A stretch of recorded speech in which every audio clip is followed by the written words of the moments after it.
Hi, welcome to Park Bench 14534. I'm Vicki Bellis-Brouk from Keller Williams Realty, Greater Rochester.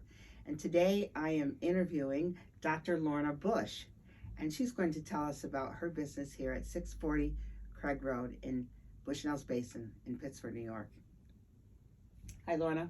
Hi, Vicki. How are you? Good, thanks. Thanks for having me on. Well, thanks for being here. Let's get started with how did you end up here? Here in this business? Yeah, at Uteria Wellness. Yeah. Well, initially I met Evelyn, who started this whole business. She's been here about 17 years. I met her a few years ago. I came to the space for services myself, and it was very memorable for me. And at the same time, I was getting training in what I'm doing now. And when I came time to look for space to run my own practice, I wanted a space that was very nurturing, comforting. I'm used to working in more clinical and medical settings, and I just remembered her space being something that would be conducive to what I was trying to create. And I just also remembered her personality, and it was one of a very kind, nurturing person. And I wanted to work in collaboration with other people who were offering services that could complement what I offered. So I reached out to her out of the blue, and she just happened to have space available when I did that. So that's how the whole thing started, and I moved in, and we've been growing since. So it's sort of like match personalities. Yeah, definitely with the match same personalities, same values. Visions. Vision's very important. Yes. Oh, that's interesting.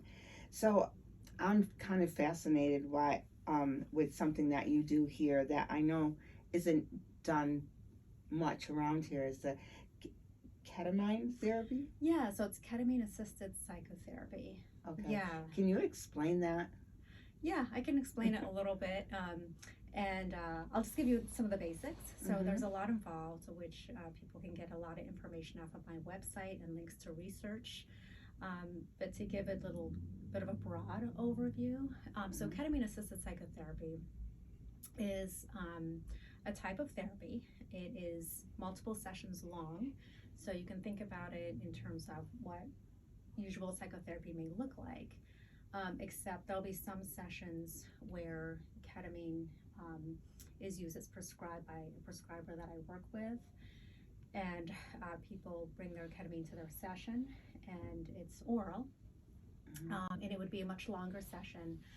They would be lying down after they take their medicine, and essentially it helps people go much deeper. So it's not your typical medication that we think of as far as mental health treatment, which is what we're used to is you take a medication on a daily basis to treat symptoms.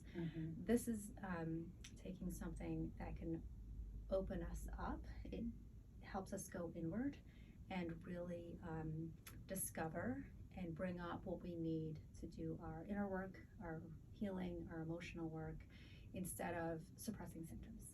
So it allows us to go deeper and process that, and I like to think of it as getting to the root cause of maybe what we're struggling with. We all have, to some degree, some trauma in our lives, so that often can come up. So this is with the use of ketamine. So ketamine is it's used as an anesthetic since 1970. So this is at sub or smaller doses. So it's at smaller doses and sub-anesthetic doses, and it has a pretty nice safety profile. It's been used for many years. It's been used in pediatrics, it's been used in veterinary medicine, but it has a pretty nice safety profile. And so taking it a very small dose, it can open up for people. Maybe one way to put it is this: we have kind of ways that we think and behave and believe and emotionally respond that are well-worn paths in our brains, if you think about it neurologically. And when people are under the influence of the medicine at these doses, it tends to maybe dampen those down, and at the same time allow for other neurological kind of synaptic connections to be made available, like parts of our brain talking to different parts of the brain that don't normally do so. So do people come here who have been with another doctor somewhere and that's been prescribed to them, and then they come here for the therapy part? How does that work? Yeah, good question. So people come here and a lot of people have been trying different medications to treat, whether it's depression or anxiety or other ailments. And they've seen different practitioners, and they're coming here looking for this because it's something different that they haven't tried yet.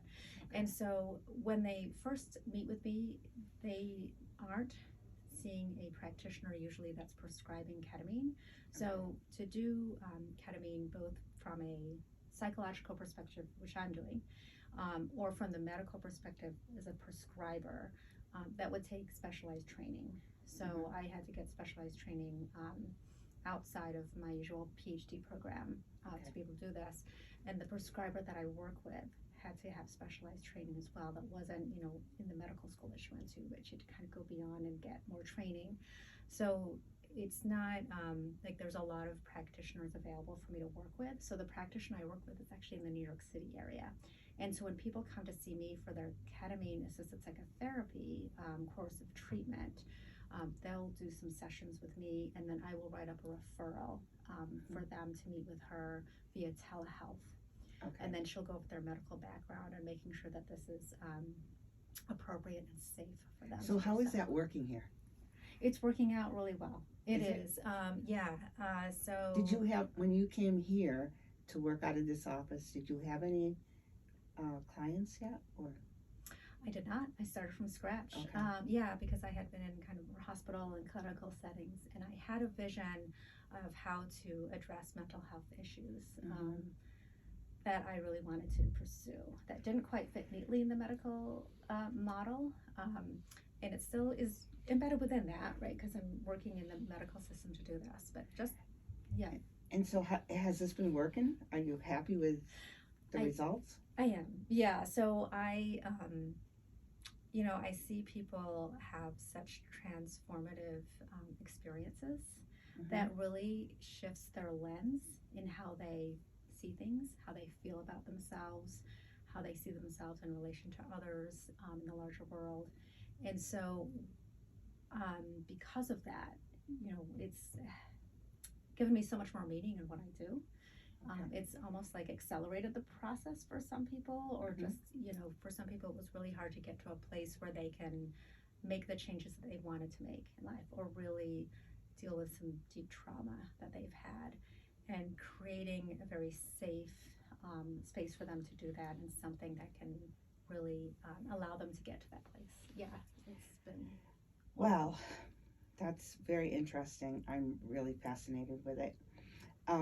What are the greatest challenges for you? Good question. So professionally, there's a few. So ketamine-assisted psychotherapy is something relatively new to the space. So there's a lot of people that don't know about it, or they hear the word ketamine and they have some preconceived notions based on maybe it's been used recreationally, right? And this is totally different from that context, or it's been used in for anesthetic purposes, and this is a totally different context. So I think there's a lot of education to be done for the population. So that's why I put a lot of research on my website to link to, because I think it's really important for people, especially to both informed consent and to understand this. Yeah, it's important. What would your clientele say that they love most about you? Oh boy, that's a tough one. So maybe that I offer something different, and I'm also maybe I'm not the typical kind of psychologist. Coming from the hospital setting, like I'm not the person in the white lab coat. I very like to think of myself as down to earth and relatable, and I think that's so important when you are helping somebody heal their emotional kind of wounding. Right, they need to be in a safe place where they can feel seen and heard, and feel like it's a collaborative effort, and where they can feel comfortable. So some people come into my office and we might sit on the chairs, but we also let them sit on the floor. And I have, you have beds. Bed, because when we were doing ketamine-assisted psychotherapy, it's about getting comfortable on the bed. So it just shifts their whole sense of what it's like going to therapy. Okay. And I think the space too, it lends itself to being comfortable, at ease. And what's so important in this work is for someone to be vulnerable and safe being vulnerable. Okay. And that's what I try to provide. Okay, a couple more things. What is the best way for people to reach you? They could just go on my website. Mhm. I'm at mindtrovehealing.com, Okay. and I have a contact form, or my number is there too, and people could text me on that number. But they could fill out the contact form or text me, and I can try and set up a consultation if they're interested. All right, one last question. Yeah. What advice do you have for young people? Yeah, that's a good one. You have kids, right? I do. I have teenage boys myself, and I've worked with a lot of young people throughout my professional career as well. So I have a lot of advice, but let me just give one piece. Okay. So, a lot of people, young and old, but young particularly, have come to me with anxiety and depression and self-doubts about themselves. And I find that for many people, they look external to themselves to figure out, am I okay? Do I measure up? Am I doing the right thing? And they are disconnected from their own inner intuition or what feels right for them. Mm-hmm. And it's so important for people to feel authentic and genuine in who they are and live that. And when there's a disconnect from that, there can be anxiety, there can be a sense of just not feeling good about oneself, and depression can come up. Mm-hmm. So helping people really tune into knowing themselves deeply and living very authentically and genuinely. So for young people, that means not tuning out and living your true self, and not being influenced by what other people have to say as far as judgments and criticisms. And I know that can be really hard for young people with all the social media and a lot of pressure. But yeah, that would be one piece of advice I would give. Great. Well, thank you today for introducing us to your world here at Uteria Wellness. Thank you so much, Vicki. I appreciate it. Thank you.